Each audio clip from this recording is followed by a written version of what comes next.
So hello everyone again. This is lecture 4 part 2 of current electricity. In the previous lecture we started with the concept of electrical energy and power.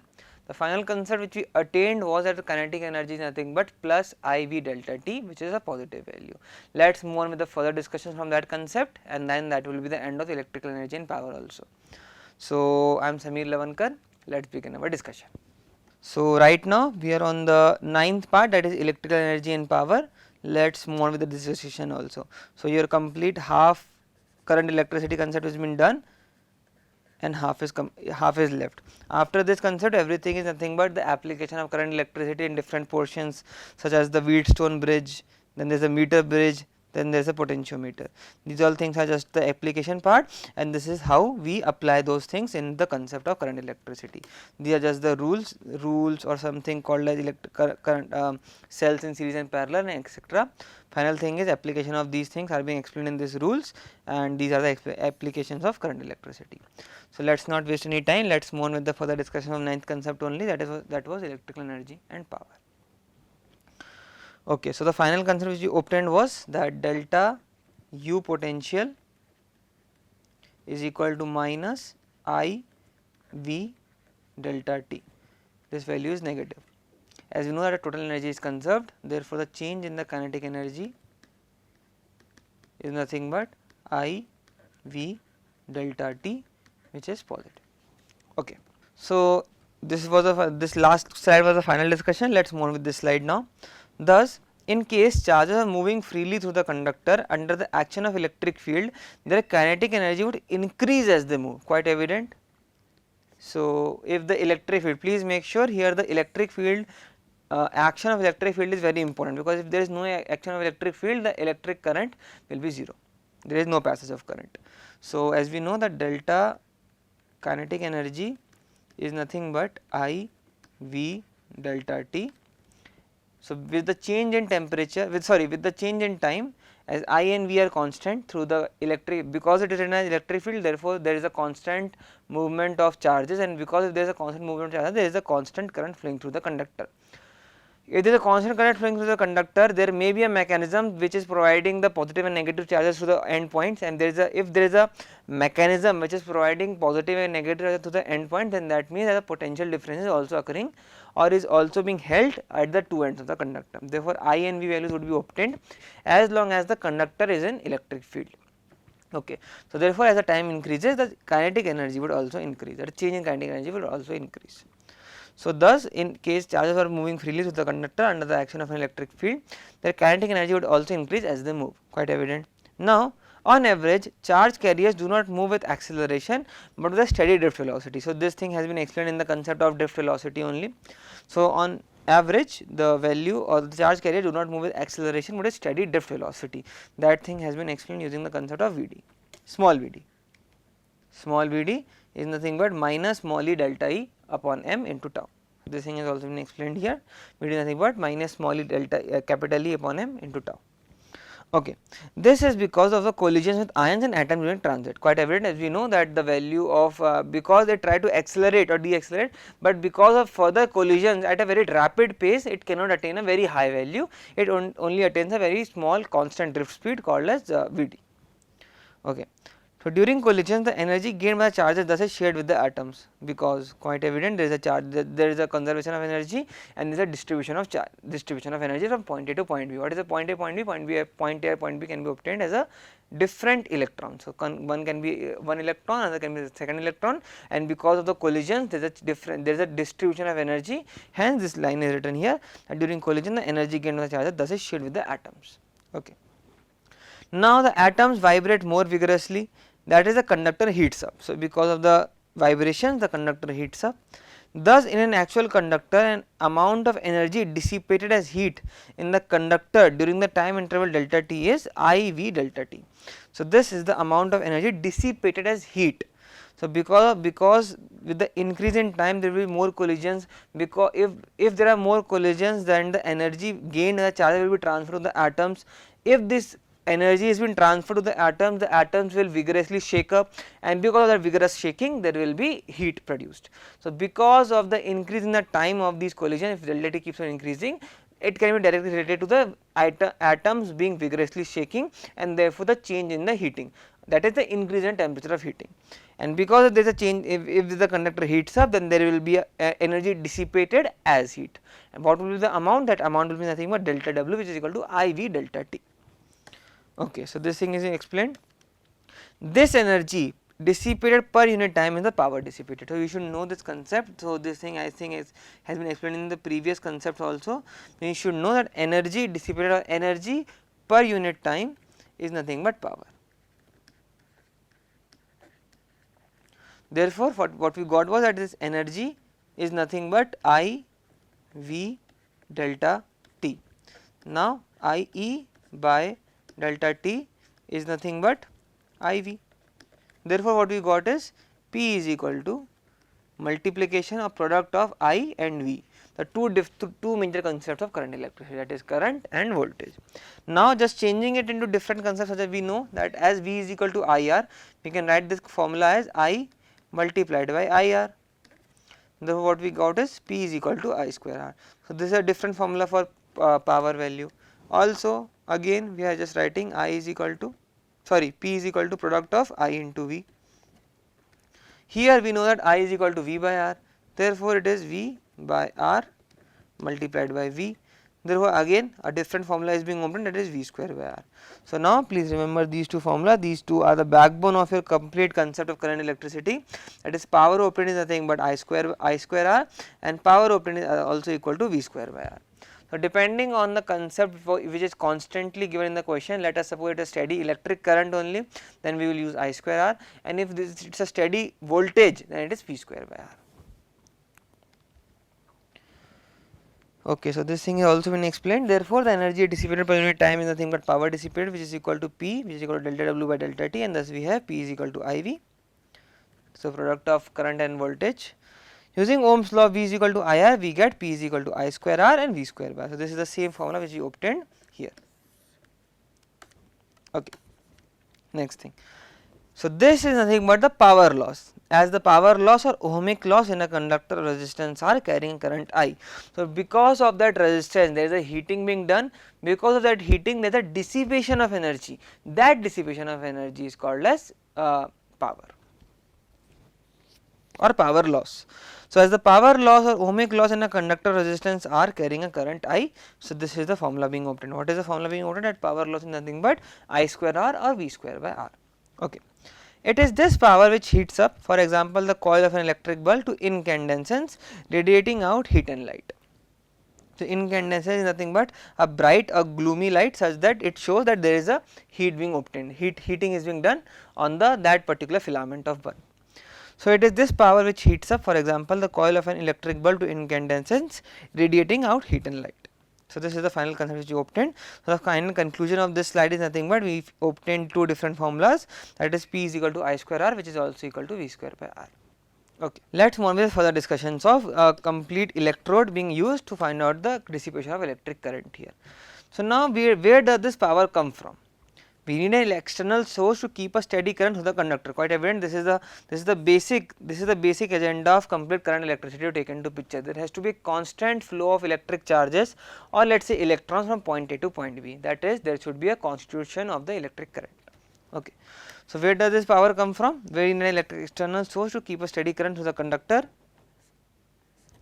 It is clearly this source which must supply this power, quite evident. So, that source can be a cell, that can be a battery, that can be a huge complete power volt supplies also, and so on.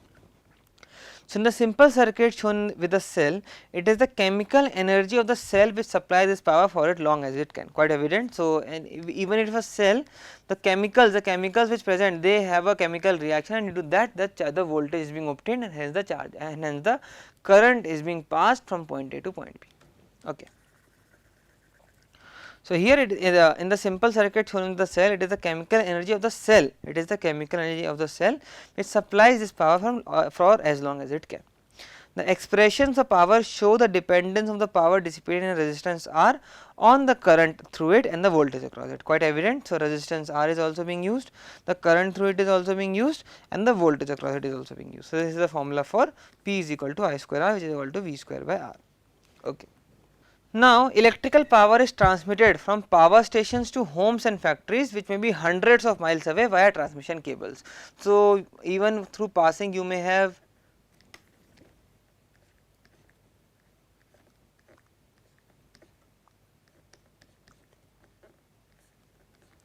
seen such towers.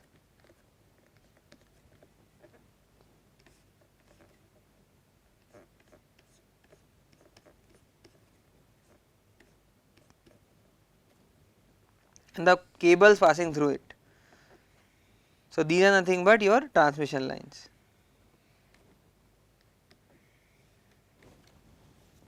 Okay, so electrical power is transmitted from power station to homes and factories, which may be hundreds of miles away via transmission cables. One obviously wants to minimize the power loss in the transmission cables connecting the power stations to homes and factories. So now look, it's a very beautiful concept to be explained. So how do electrical engineers work upon to reduce this amount of power loss when it is passing from point A to point B?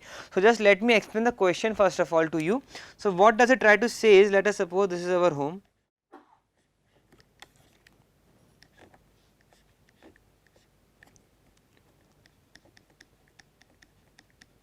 And let us suppose this is being connected through a transmission cable, and let us suppose this is at power factory.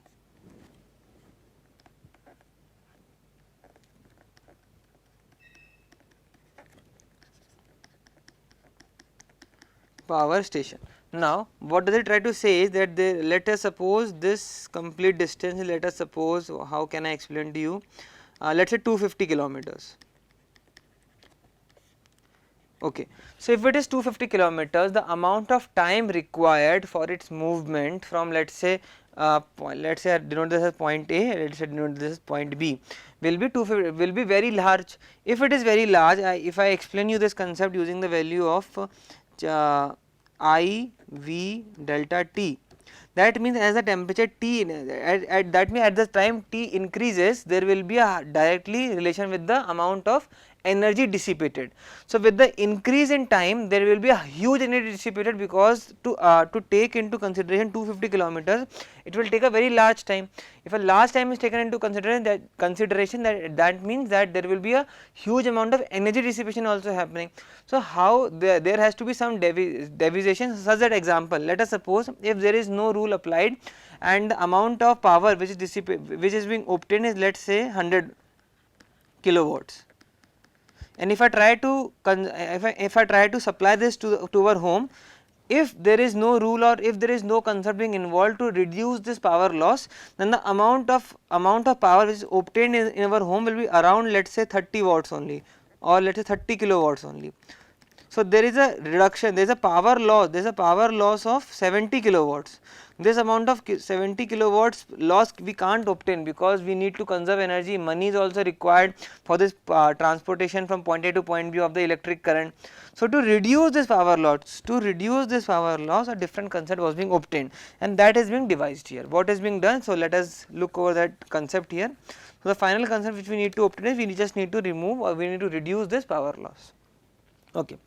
So one obviously wants to minimize this power loss in the transmission cables. Why there is a reduction, or why there is a loss happening? Because the transmission cable has many resistors involved in it. So there can be some internal resistors, or because of the movement, or because of the let us suppose a zigzag nature in the transmission cables, because anything is not ideal. There will be some resistance in every concept, every cable, everything. So therefore we just need to remove that power loss. How to remove that power loss, we will try to obtain in this concept here. Okay. So one obviously wants to minimize the power loss in the transmission cables connecting the power stations to homes and factories. We shall now see how this can be achieved. So now consider device R2 through which a power P is to be delivered via transmission cables of resistance RC to be dissipated by it finally. So what we have now tried to explain is, let us suppose there is a device R. So let us device R, let us say that be in our homes only.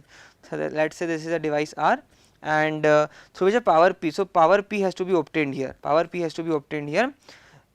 Having a resistance R and transmission cable, let us say these are the transmission cables, and these are having a resistance RC. I explained to you that anything in our complete surroundings is not ideal. Therefore these transmission cables will also have a resistance. Let us denote that resistance by capital RC to be dissipated by it finally. So now if V is a voltage across R, so if V is a voltage across this, and I is the current through it, then P is equal to V into I. Quite evident that the power to be delivered is nothing but P is equal to V into I. The connecting wires from the power station to the device has a finite resistance RC. I explained you this, that the resistance in this is nothing but RC, transmission cables. The power dissipated in the connecting wires which is wasted is PC. So there will be a power which is required for its work, and there will be a power which will be dissipated using the transmission cables. I am denoting that power dissipated as PC. So that PC is nothing but I square RC or V square by RC. Okay. Here, as the current constant, as the value of current is constant, therefore we are just defining the value using this as the equation. We are just writing the value of I is nothing but P by V. Therefore, P square multiplied by RC upon V square. So this is nothing but the energy or power loss happening. This is nothing but power loss happening, and this is nothing but the power required.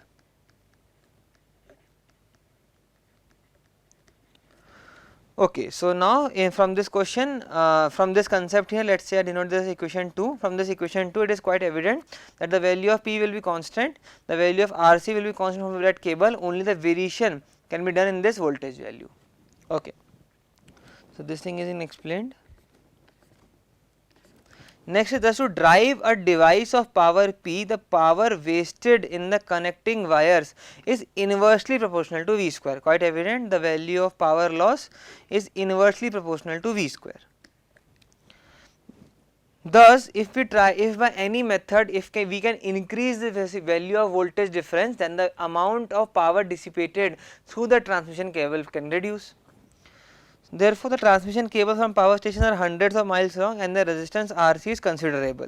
To reduce PC, these wires carry current at enormous value of V. Therefore, the value of current has not been changed, only the value of voltage has been changed. Therefore, we say that these wires contain a very high amount of voltage value. Therefore, even if you pass through the transformers or even if you pass through the transmission cables, if you see clearly, there may be a danger sign written there. Why there is a danger sign written there? Because those contain a very high amount of voltage. It is very greater than, it is of 10 to the power, let us say 10,000 ohms, sorry, not volts, it is 10,000 volts.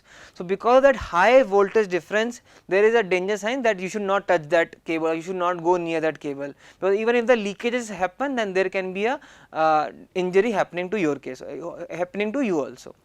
So that is the complete concept of why transmission cables have a high voltage, and because to reduce the power loss, therefore the transmission happens very smoothly and there is a very less leakages of energy or dissipation of energy. Okay.